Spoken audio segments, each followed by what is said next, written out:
Why did you leave me? Why did you betray your own heart?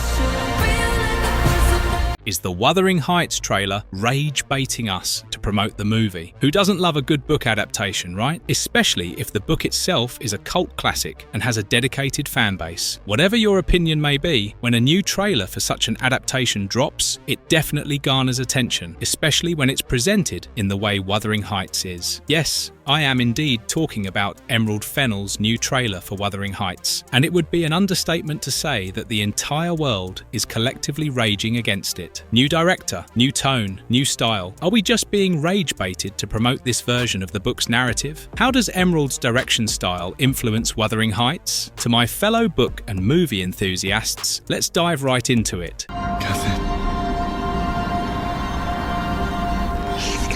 Emerald Fennell and Wuthering Heights. It's always a smart move to strategize your actions before poking the hungry sleeping bear. Before we talk about the trailer for Wuthering Heights, it'll be interesting to dissect Emerald Fennell's overall directorial style and what we may see in her vision of the Wuthering Heights narrative. Every director has their own perspective, which shapes their overall vision, especially when adapting a book. It can never be easy to squeeze a book into a 2 or 3 hour movie and convey the same message. There will definitely be changes, so multiple adaptations of the same book may seem quite different. Such is the case for Wuthering Heights as well, so I totally get it. Fans will be eager to see how their favourite book is either given justice or absolutely butchered. Now, Emerald Fennell's most notable movies include Saltburn and Promising Young Woman, both of which offer a taste of what thematic styles we can expect from Wuthering Heights. For one, they are highly stylised in terms of aesthetics, almost eye-candy-like, and blended with darker themes like a psychological thriller, but with a specific focus, as in her debut, Promising Woman, which was a combination of a revenge thriller and black comedy. Her next movie, Saltburn, combined black comedy with a dose of themes surrounding social class and privilege. If you described these movies to me like this, it would definitely tempt me to go watch either of them immediately. I'll watch them again with you if you wish, but popcorn and snacks are on you. Jokes apart, here's the more significant attribute of Emerald's direction style, and that is her willingness to deviate from the source material. Like I said, adapting full books into movies is no small feat, and Emerald definitely isn't shy about taking inspiration rather than sticking to the exact themes described in the books. When a director is clearly very confident in their personal touch and thematic style, what does that mean for Wuthering Heights? At this point, a trailer and speculations are all we have, but isn't that what makes it fun to imagine what this new movie would be like? Okay, now let's talk about that a little. So, Emerald Fennell and Wuthering Heights. Maybe it works out like peanut butter and jam, the perfect combo, but here's what we can expect. Wuthering Heights, the book itself, deals with intense themes, something I assume gave Emerald the edge she needed to adapt her own narrative vision for the film. Love and obsession being strong themes of the story, expect more of it, of course. Looking at it from a wider perspective, I'm personally excited to see the visual themes and stylized nature that will set it apart from the books and how it translates on screen. I'm a sucker for good visuals and set pieces that immerse me in the film. Apart from that, be ready for some societal themes and class divides that may be given significance as they fit Emerald's thematic approach. How far can it go? Who knows? Some of you folks might just be in it for the romance and erotic undertones, while others might dissect every bit of the story in comparison to Emily Bronte's book. Here's the thing though, Emerald's work is not subtle, and the choices she makes may create a divide among fans, especially between those who appreciate movies as they are and those who might question their relevance to the source material. But what do you guys think? Has the new trailer done justice to these expectations? Heathcliff,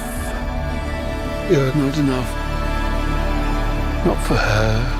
Is the Wuthering Heights trailer rage-baiting us? For the boomers out there, to rage-bait someone is to intentionally provoke them and get a strong reaction. But can a whole movie trailer be a rage-bait to stir up fans of the classic Wuthering Heights? The question is whether the movie is genuinely trying to draw inspiration from the book and tell an altered narrative, or if the makers knew it would spark a negative outcry and released it anyway. I mean, even negative attention is attention nonetheless, right? Okay, let's not jump to any conclusions here. Yes, the trailer makes it seem like it's deviating from the plot a bit too much, and fans have definitely noticed it immediately. You see, the book has more gothic themes, dealing with trauma, class divide, and doomed failing love. But the trailer itself focused heavily on the romance, including the mood and aesthetic choices, which, according to most of the internet, seemed very reminiscent of soft porn rather than a darker narrative of the doomed side of things. This is clearly provoking people online, as the trailer is seemingly relying more on shock value while promoting these strong sexual themes. Fans, of course, turn to the director, who they feel has molded the narrative to overemphasize shock value and shift the tone, especially with its modern Charli XCX-made soundtrack and fancy aesthetics, which seem quite contrasted with the books. Once again, directors do as they please and alter the source material to suit the movie plot. Yet, it seems that, at least for now, fans aren't appreciative of the hyper-focus on the romance side of things. But I'm not just saying this out of the blue or through my own perspective. It's actually the tagline of the film calling it the greatest love story ever that is kind of making people scratch their heads. I get it, trailers need to hype people, and yeah, maybe if the books were forgotten or never read, greatest anything, it might have actually just done the trick. But not in this case, because the greatest love story might just turn out to be the greatest bait for fans of the Wuthering Heights novel, or the greatest bait for those who just love erotica. Once again, the book wasn't lovey-dovey or a story of love being triumphant, but more on its destructive and dark nature. Maybe calling it the darkest love story ever might do it. Adjectives aside, there are also concerns about the whitewashing of casts, which, as we know, has never been well received when fans of a novel take every character detail seriously. I get it. It's no easy task for directors to find the perfect cast, but then to deviate the characters from an already deviated plot. Yeah, it definitely caught a negative reaction. The casting of Heathcliff has not been well received. The novel focused on the racial divide, and Heathcliff was central as a dark-skinned character who was considered to be sort of an outcast for his skin tone, but the movie did not cast someone of that type. This further reinforced the sense that the movie fully ignored the story's racial themes, which was very relevant during the era Emily Bronte published her work, and instead focused more on the character's love dynamic. People saw this as just a marketing move to please the audience, rather than as an effort to stick to the source material. An attractive white male for the role of a racially segregated, darker-skinned character described in the novel. This pretty much became the fuel for the already burning rage bait flame the trailer ignited. Does it mean the movie may flop completely? Not yet, because while the novel-centric crowd expressed their concerns and were definitely feeling baited, those with an objective view may appreciate the movie, because after all, hating a movie for its 2-minute trailer is equivalent to hating a book for its cover. However, trailers need to create hype, and while this one has spurred into the rage baity side of things with its visuals, thematic and casting choices, it has definitely created quite a buzz, which has almost made the upcoming movie appear even more interesting and tempting to watch, just to know how much damage the deviated plot is going to do. Or maybe Emerald is a genius in disguise and actually ends up serving. So far, until Valentine's Day comes and movie releases, the suspense only thickens. So there you have it, folks. A little deep dive into the Wuthering Heights trailer and the creative direction of Emerald Fennell. While the source material has its dedicated fans, the movie's trailer and obvious deviation in the plot and themes have riled up some of the community. Call it rage bait to spark controversy among fans of the novel, or a hype strategy to attract new audiences. The trailer has definitely gotten the community talking and speculating. Until more trailers come out or the movie releases, some elements of the trailer have, in fact, caused fans to feel rage-baited, especially those who expected an accurate depiction of the novel, only to be left with a trailer that has clearly gone off track from the plot that many fans love dearly. But with every movie that is scheduled to release, we shall wait and watch. Now, that was my 2 cents. What do you guys think? Let us know in the comments below.